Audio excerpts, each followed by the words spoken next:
Also in the street plan of Washington, you find pentagrams.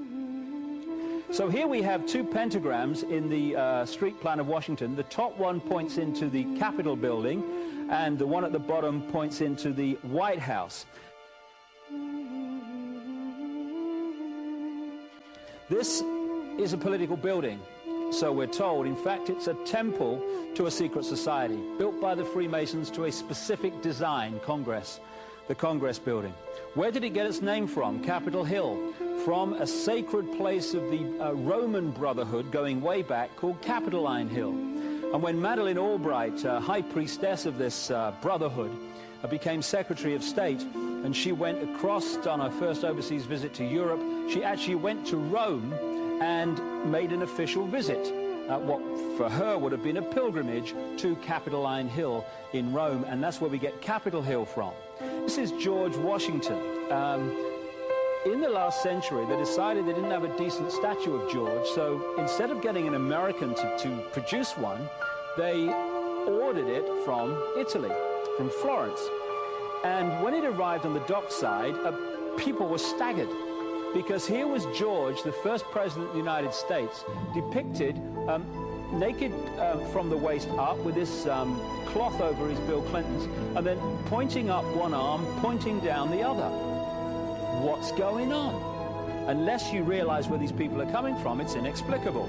Well, if you just hold that in your mind, arm up, arm down, naked from the waist up, and then Bill Clinton's covered in a piece of cloth, well, this is where it's coming from. This is the ancient depiction of the compilation of the negative force symbol that the Templars worshipped, or the high-level Templars worshipped anyway, called Baphomet. And this is why they depicted George Washington in that way.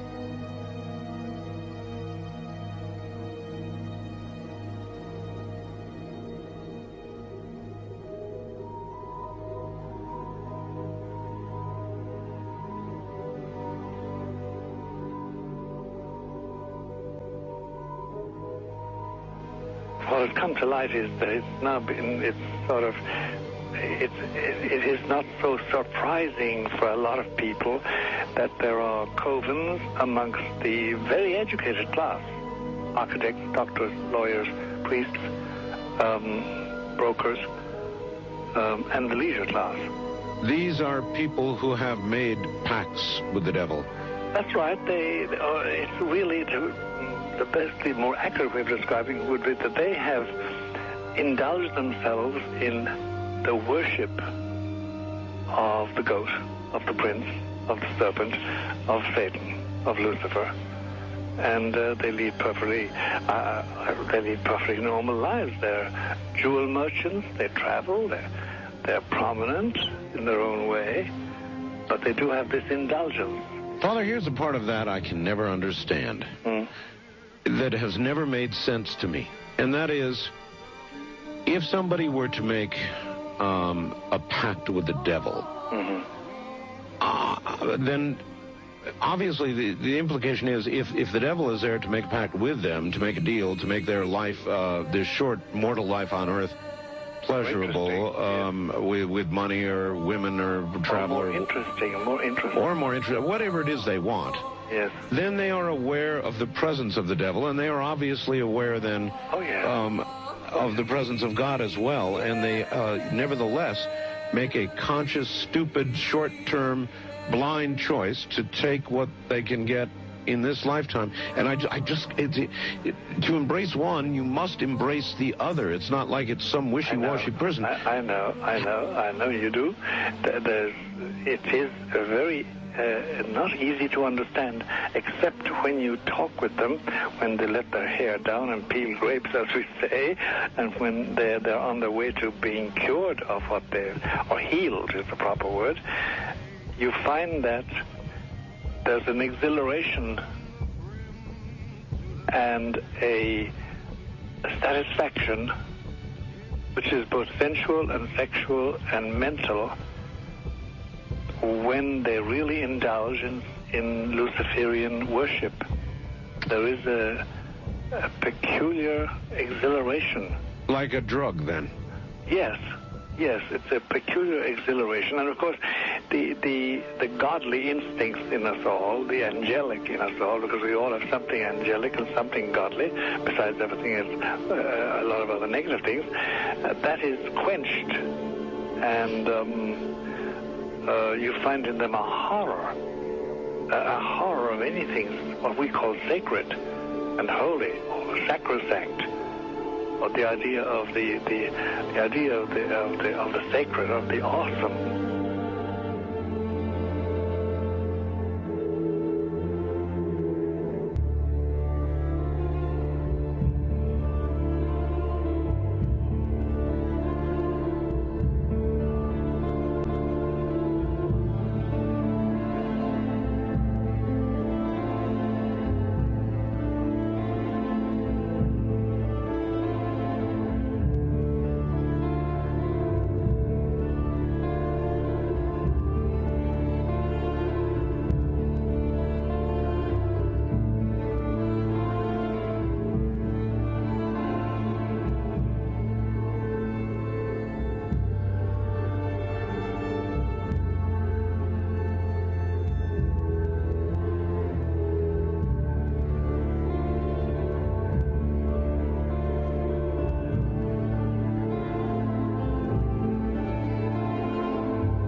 How in the world did you ever get involved in praying to demon spirits?